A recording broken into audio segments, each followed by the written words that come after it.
Ce site initialement, comme son nom l'indique, le Vallon des Pins, était d'ailleurs on imagine à quoi il pouvait ressembler au préalable. C'était une vallée avec une forêt de pins, pas que de pins.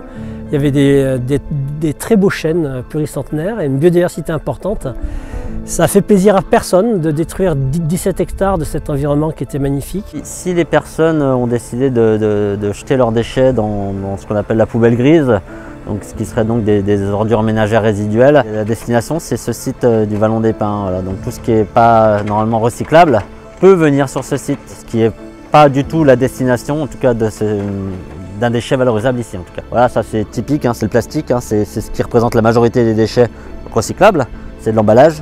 Malheureusement, une grande majorité des déchets qui sont en mélange sont ce type de produits. Voilà. Ce qui est important à comprendre, c'est que si ce flacon là doit aller dans la poubelle jaune, s'il va dans la mauvaise poubelle, donc la poubelle grise, qui est déchargée chez nous, c'est terminé, on n'arrivera plus jamais à le valoriser. Voilà.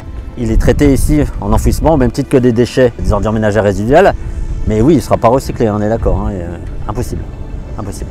Nous, pour DPVA, on est autorisé à amener 17 000 tonnes d'ordures ménagères, de déchets ultimes par an. À ce jour, on est à 33 000 tonnes, donc on est fortement préoccupé par les solutions. Il faut absolument qu'on baisse très vite notre quantité d'ordures ménagères, chose qui est faite. La population répond à nos messages. On est passé de 45 000 tonnes à 33 000 tonnes en 5 ou 6 ans, mais il faudrait qu'on soit à 17 000 tonnes. Donc pour passer de 33 000 tonnes de déchets ultimes d'ordures ménagères à 17 000 tonnes, l'objectif qu'on doit avoir très rapidement, il faut d'une part que tout le monde se mette à trier absolument. Aujourd'hui, il n'y a qu'une bouteille sur 2 qui est triée, ce n'est pas normal. Il faut absolument accentuer ce geste de tri et en complément, on porte le projet de pôle de transition environnementale pour rechercher les matières encore valorisables dans nos ordures ménagères. Ce site aujourd'hui est conçu avec nos tonnages actuels pour 25 ans. Mais moins on en mettra, plus ce site aura une durée de vie longue. Donc on a tous intérêt de ne pas recréer une deuxième fois un deuxième Vallon des Pins ailleurs et de détruire de nouveau la nature. Plus on va faire le tri, moins il y aura d'ordures ménagères et plus la durée de vie de ce site sera longue.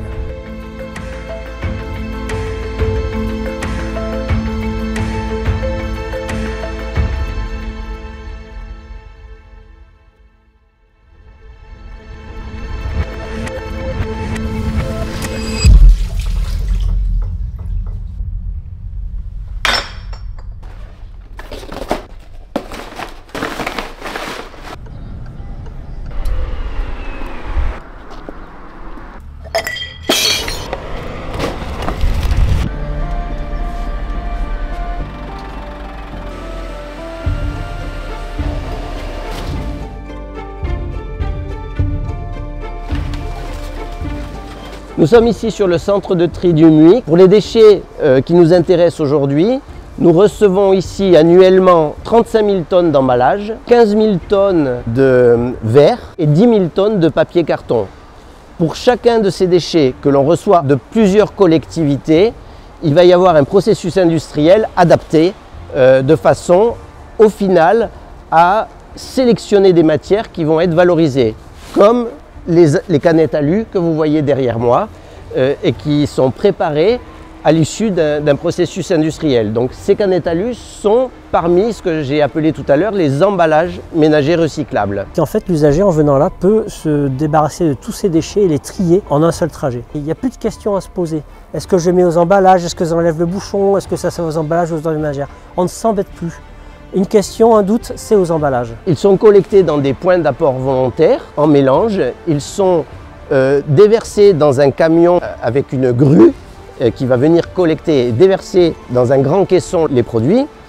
Ceux-ci vont être acheminés ici. On va recharger ces déchets dans une trémie d'alimentation de notre chaîne de tri. Cette chaîne de tri, elle comprend des machines de tri mécanique, des machines de tri optique et ensuite du personnel qui va venir corriger les erreurs des machines de tri. Sur les différents types de déchets valorisables dont on a parlé, les papiers cartons par exemple vont faire naturellement de nouvelles fibres de cellulose et vont redevenir du papier et du carton. Le verre a la réputation d'être recyclable à l'infini. Lui va servir à refaire du verre. Les canettes en alu, comme vous voyez ici, vont servir par exemple à faire des vélos.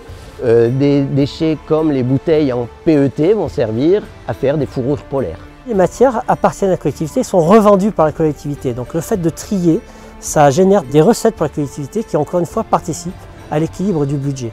La revente de matières, c'est environ 700 000 € par an. Et sur un budget de 28 millions d'euros, c'est quand même pas anodin. Ça participe grandement au maintien à l'équilibre du budget sans augmenter la taxe d'enlèvement des ordures ménagères. Il faut que tout le monde ait conscience de l'importance du geste de tri, que trier, c'est extrêmement important. C'est des matières qui sont remises sur le circuit, qui vont refaire d'autres matières. C'est aussi, on soulage les centres d'enfouissement, on soulage l'économie de la collectivité. Comment prendre conscience de ça? Eh bien, chacun a sa solution, par des visites comme ici par exemple. On peut organiser des visites très facilement, par des visites du centre de tri. En tout cas, il faut prendre cette conscience-là.